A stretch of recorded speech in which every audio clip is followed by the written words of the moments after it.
Lalan'izao vidéo izao ry ava-malala amin'ny tompo voninahitra ho an'Andriamanitra dera ho azy satria ny valy ny vavaka sy izay tia ny tompo rehetra ho tanterahina izany.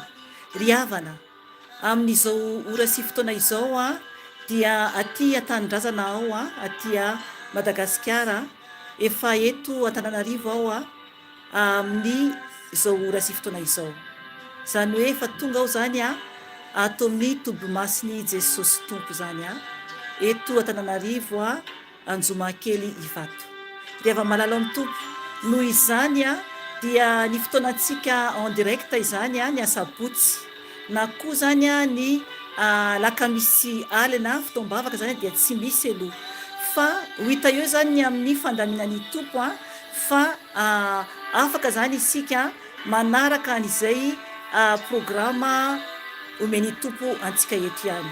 Rehefa malala amin'ny tompo manasanao aho tena anatona an' Jesosy, anafaka anao Jesosy raha vonona ianao, afaka ho apetraka eto ny numéro telefona izay azahoanao miantso ahy zany aleo mandefa vocal ianao na mandefa message dia izahako no mamaly zany ny amin'izay andaminan'ny tompo zany ny amin'ny izay tokony anambarany programa.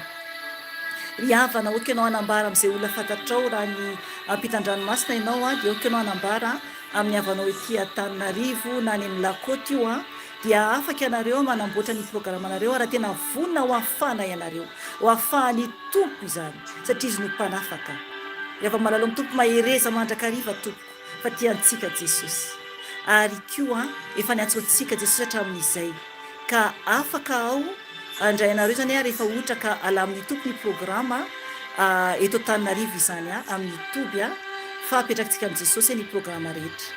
Ry havana tiantsika ny tompo tsara Jesosy ka voninahitra ho azy ireo ihany dia mampahay anareo rehetra rehetra aho mampahay anareo ako anaran'i Jesosy tompo amin'ny alan'izao vidéo izao mahereza tompo tiantsika Jesosy. Amen. Veloma tompo.